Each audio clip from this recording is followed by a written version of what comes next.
কৃষ্ণ। সুপ্রিয় ভক্ত সজ্জন, আগামী 15 নভেম্বর 2025 ইংরেজি শনিবার শ্রী শ্রী উৎপন্ন একাদশী ব্রত উপবাস। সকলকে একাদশীর কৃষ্ণপ্রীতি শুভেচ্ছা অভিনন্দন জ্ঞাপন করছি।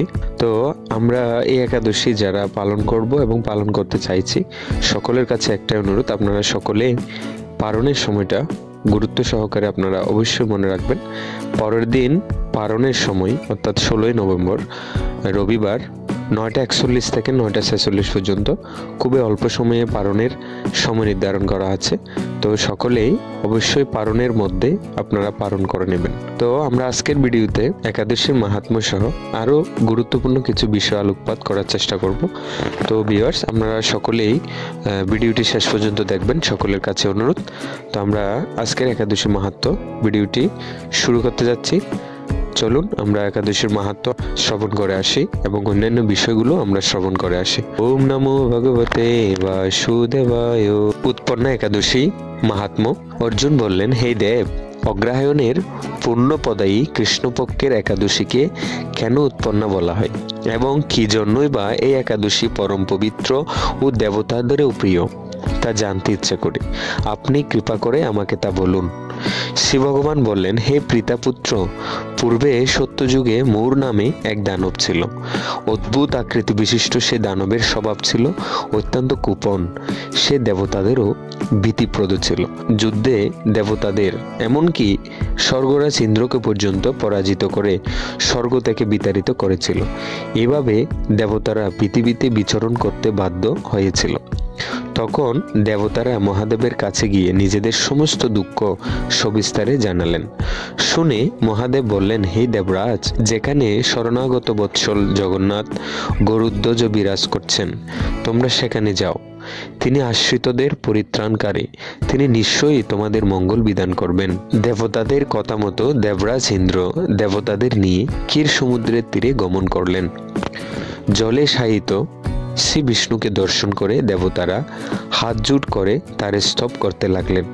স্তুতির মাধ্যমে নিজ নিজ দৈন্য ও দুঃখের কথা তারা ভগবানকে জানালেন। ইন্দ্রের কথা শুনে ভগবান নারায়ণ বললেন, হে ইন্দ্র, সে মূর দানব কি রকম, সে কেমন শক্তিশালী তা আমায় বলো। ইন্দ্র বললেন, হে ভগবান, প্রাচীনকালে ব্রহ্মবংশে তালজঙ্গা নামে এক অতি পরাক্রমী অসুর ছিল। তারই পুত্র সে মূর অত্যন্ত বলশালী, ভীষণ উৎকট ও দেবতাদেরও ভয় উৎপাদনকারী। সেই চন্দ্রাবতী নামে এক পুরীতে বাস করে। স্বর্গ থেকে আমাদের বিতাড়িত করে তার স্বজাতি কাউকে রাজা, কাউকে অন্যান্য দিকপাল রূপে প্রতিষ্ঠিত করে এখন সে দেবলোক সম্পূর্ণ অধিকার করেছে। তার প্রবল প্রতাপে আজ আমরা পৃথিবীতে বিচরণ করছি। ইন্দ্রের কথা শুনে ভগবান দেবদ্রোহীদের প্রতি অত্যন্ত ক্রোধান্বিত হলেন। তিনি দেবতাদের সঙ্গে চন্দ্রাবতী পুরীতে গেলেন। সে দৈত্যরাজ শ্রী নারায়ণকে দর্শন করে পুনঃ পুনঃ গর্জন করতে লাগলো। দেবতা ও অসুরের মধ্যে তুমুল যুদ্ধ শুরু হয়ে গেল। যুদ্ধে দেবতারা পরাজিত হয়ে এদিক ওদিক পালিয়ে গেল। তখন যুদ্ধক্ষেত্রে শ্রী নারায়ণকে একা দেখে সে দানব তাকে দাঁড়াও দাঁড়াও বলতে লাগলো। শ্রী ভগবানও ক্রোধে গর্জন করে বললেন, রে দুরাচার দানব, আমার বাহুবল দেখ। এই বলে অসুর পক্ষীয় সমস্ত যোদ্ধাদের দিব্য বাণের আঘাতে নিহত করতে লাগলেন। তখন তারা প্রাণ বয়ে নানা দিকে পালাতে লাগলো। সেই সময় নারায়ণ দৈত্য সৈন্যদের মধ্যে সুদর্শন চক্র নিক্ষেপ করলেন। ফলে সমস্ত সৈন্য ধ্বংসপ্রাপ্ত হলো। একমাত্র মূর অসুরই জীবিত ছিল। সে অস্ত্রযুদ্ধে নারায়ণকেও পরাজিত করল। তখন নারায়ণ দৈত্যের সাথে বাহুযুদ্ধে লিপ্ত হলেন। এভাবে দেবতাদের হিসাবে 1000 বছর যুদ্ধ করেও ভগবান তাকে পরাজিত করতে পারলেন না। তখন শ্রীহরি বিশেষ চিন্তান্বিত হয়ে বদরিকা আশ্রমে গমন করলেন। সেখানে সিংহাবতী নামে একটি গুহা আছে। এই গুহাটি একদ্বার বিশিষ্ট এবং 12 যোজন অর্থাৎ 86 মাইল বিস্তৃত। ভগবান বিষ্ণু সে গুহার মধ্যে শয়ন করলেন। সে দৈত্যও তার পিছন পিছন ধাবিত হয়ে গুহার ভিতরে প্রবেশ করল। সে বিষ্ণুকে নিদ্রিত বুঝতে পারল। অত্যন্ত আনন্দিত হয়ে ভাবতে লাগলো, আমার সাথে যুদ্ধে পরাজিত হয়ে বিষ্ণু এখানে গোপনে শুয়ে আছে, এখন আমি তাকে অবশ্যই বধ করব। দানবের এরকম চিন্তার সঙ্গে সঙ্গে শ্রী বিষ্ণুর শরীর থেকে একটি কন্যা উৎপন্ন হলো। এই কন্যাই উৎপন্ন একাদশী। তিনি রূপবতী, সৌভাগ্যশালিনী, দিব্য অস্ত্রশস্ত্রধারিণী ও বিষ্ণু তেজসম্ভূতা বলে মহাপরাক্রমশালী ছিলেন। দৈত্যরা সেই স্ত্রীরূপিণী দেবীর সাথে তুমুল যুদ্ধ শুরু করল। কিছুকাল যুদ্ধের পর দেবীর দিব্য তেজে অসুর ভস্মীভূত হয়ে গেল। তারপর বিষ্ণু জেগে উঠে সে ভস্মীভূত দানবকে দেখে বিস্মিত হলেন। এক দিব্য কন্যাকে তার পাশে হাত জোড় করে দাঁড়িয়ে থাকতে দেখলেন। বিষ্ণু বললেন, হে মহাপরাক্রান্ত উগ্রমূর্তি, এই মূঢ় দানবকে কে বধ করলো? যিনি একে হত্যা করেছে তিনি নিশ্চয়ই প্রশংসনীয় কর্ম করছে। সে কন্যা বললেন, হে প্রভু, আমি আপনার শরীর থেকে উৎপন্ন হয়েছি। আপনি যখন ঘুমিয়েছিলেন তখন এই দানব আপনাকে বধ করতে চেয়েছিল। তা দেখে আমি তাকে বধ করেছি।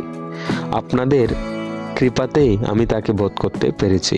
একথা শুনে ভগবান বললেন, আমার পরাশক্তি, তুমি একাদশীতে উৎপন্ন হয়েছ, তাই তোমার নাম হবে একাদশী। আমি এই ত্রিলোক দেবতা ও ঋষিদের অনেক বর প্রদান করেছি। হে ভদ্রে, তুমিও তোমার মন মতো বর প্রার্থনা করো, আমি তোমাকে তা প্রদান করব।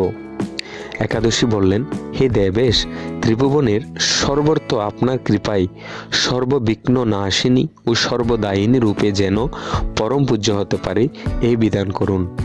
আপনার প্রতি ভক্তিবশত যারা শ্রদ্ধা সহকারে আমার ব্রত উপবাস করবে তাদের সর্বসিদ্ধি লাভ হবে, এই বর প্রদান করুন। বিষ্ণু বললেন, হে কল্যাণী, তাই হোক। উৎপন্না নামে প্রসিদ্ধ তোমার ব্রত পালনকারীর সমস্ত ইচ্ছা পূর্ণ হবে। তুমি তাদের সকল মনোবাসনা পূর্ণ করবে, এতে কোনো সন্দেহ নেই। তোমাকে আমার শক্তি বলে মনে করি, তাই তোমার ব্রত পালনকারী সকলে আমারই পূজা করবে। এর ফলে তারা মুক্তি লাভ করবে।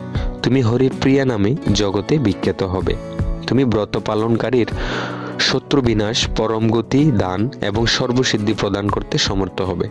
ভগবান বিষ্ণু এইভাবে পূর্ণা একাদশীকে বরদান করে অন্তর্হিত হলেন।